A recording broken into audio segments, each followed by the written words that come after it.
اب ہم شروع کرتے ہیں یونس علیہ السلام کا قصہ۔ یونس علیہ السلام ایک عظیم اور کریم نبی تھے۔ ان کا قصہ قرآن کریم میں ایک انوکھا قصہ ہے۔ آپ کے والد کا نام متا تھا اور آپ سیدنا ابراہیم علیہ السلام کی نسل سے تھے۔ آپ کا ایک نام ذوالنون بھی ہے، یعنی مچھلی والے۔ النون کا مطلب ہے مچھلی۔ اسی طرح آپ کو صاحب الحوت بھی کہا جاتا ہے۔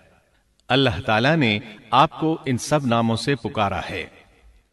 آپ کو ایک عظیم بستی کی طرف مبعوث کیا گیا۔ اس بستی کا نام نینوا تھا۔ یہ عراق کے شمال میں واقع تھی، موصل کے بالمقابل تھی۔ ان دونوں کے درمیان دریائے دجلہ واقع تھا۔ موصل دریائے دجلہ کے کنارے واقع تھا، جبکہ اس کے بالکل سامنے نینوا کی بستی تھی۔ امام ابن کثیر رحمت اللہ علیہ نے نینوا کے بارے میں اور ان آثار و باقیات کے بارے میں لکھا ہے جو ان کے زمانے میں موجود تھیں۔ وہاں کچھ بت تھے جو اوندھے منہ گرے پڑے تھے۔ اللہ تبارک و تعالی نے یونس علیہ السلام کو نینوا کی طرف رسول بنا کر بھیجا۔ سورۃ الصافات آیت 139 میں ہے، وَإِنَّ يُونُسَ لَمِنَ الْمُرْسَلِينَ، اور بے شک یونس رسولوں میں سے تھے۔ آگے اللہ آیت 147 میں فرماتے ہیں، وَأَرْسَلْنَاهُ إِلَى 100,000 أَوْ يَزِيدُونَ، اور ہم نے اسے 100,000 بلکہ اور زیادہ آدمیوں کی طرف بھیجا۔ یعنی ان کی تعداد 100,000 سے زیادہ تھی۔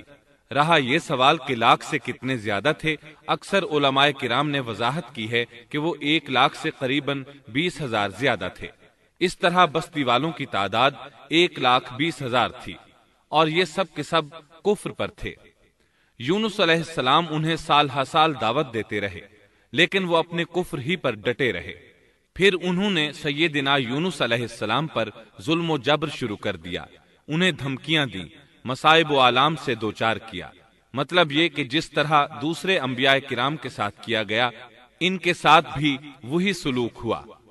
آخر آپ نے اپنی قوم کو اللہ کے عذاب سے آگاہ کرتے ہوئے اعلان فرما دیا کہ فلاں دن تم پر عذاب آ جائے گا۔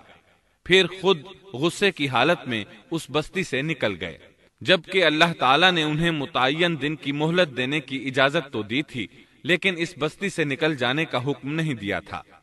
جب آپ نے انہیں یہ مہلت سنائی تو خود غصے کی حالت میں بستی سے نکل گئے۔ سورہ انبیاء آیت 87 میں اللہ تعالیٰ فرماتے ہیں، وَذَا النُّونِ إِذ ذَّهَبَ مُغَاضِبًا فَظَنَّ أَن لَّن نَّقْدِرَ عَلَيْهِ، مچھلی والے کو یاد کرو جبکہ وہ غصے سے چل دیا اور خیال کیا کہ ہم اسے نہ پکڑ سکیں گے۔ اس آیت کی تفسیر میں امام رازی رحمہ اللہ لکھتے ہیں، جس نے یہ گمان کیا کہ اللہ تعالیٰ اسے پکڑنے کی قدرت نہیں رکھتا، وہ آدمی کافر ہے۔ سیدنا امیر معاویہ رضی اللہ عنہ سے روایت ہے، انہوں نے سیدنا ابن عباس رضی اللہ عنہما سے کہا، آج رات قرآن کریم کی چند آیات کے معانی میں میں الجھ کر رہ گیا ہوں، مجھے کوئی راستہ سجھائی نہیں دے رہا کہ اس الجھن سے کس طرح نکلوں۔ مجھے بس آپ ایسے نظر آتے ہیں جو ان آیات کا مطلب بتا سکتے ہیں۔ کم از کم میں ان آیات کی تفسیر اور تعبیر نہیں سمجھ سکا۔ ابن عباس رضی اللہ عنہما نے پوچھا، وہ کون سی آیات ہیں؟ سیدنا امیر معاویہ رضی اللہ عنہ کہنے لگے، یونس